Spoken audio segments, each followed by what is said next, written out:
'Di ba sa inyo ba ngayong budget may pera ba kayo para sa equity? Opo, Manong Ted, no? So yung sa budget naman po natin ngayon, nadagdagan po tayo ng additional, I think, 1.3 billion from the 1.7. So meron po tayong kahit pa paano po, meron tayong 3 billion, no? Or 2.5, something like that. Just don't quote me on the exact numbers kasi hindi pa naman lumalabas po yung ating GAA.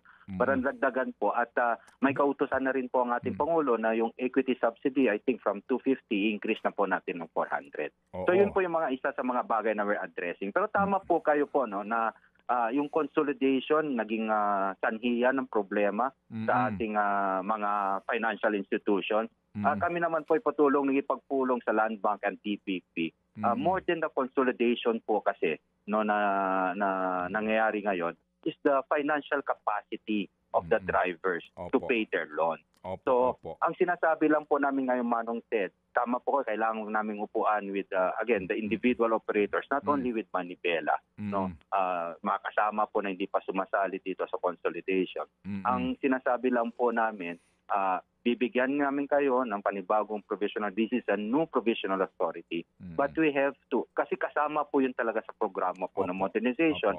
Eta nang mangyayari po ngayon, mas madami po ang nag-modernize. If we're going to remove the consolidation, which is a requirement po, no talaga, mas magkakagulo po. So, ang ginagawa po namin ngayon, Manong Ted, is to encourage them to tweak our process na the consolidation is not indeed the problem, but it's more of the implementation and enforcement of the OTR and LTFRB. Yung sarili po namin ayusin namin, hindi po yung konsepto po ng consolidation. Yun po yung pinanggagalingan po namin.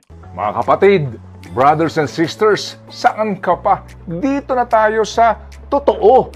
Dito na tayo sa True FM. Mga kapatid, mag-subscribe and follow po kayo sa social media accounts ng True Network PH. Yan po kami. Hanapin nyo lang True Network PH, Facebook, Instagram, YouTube, TikTok, and podcast.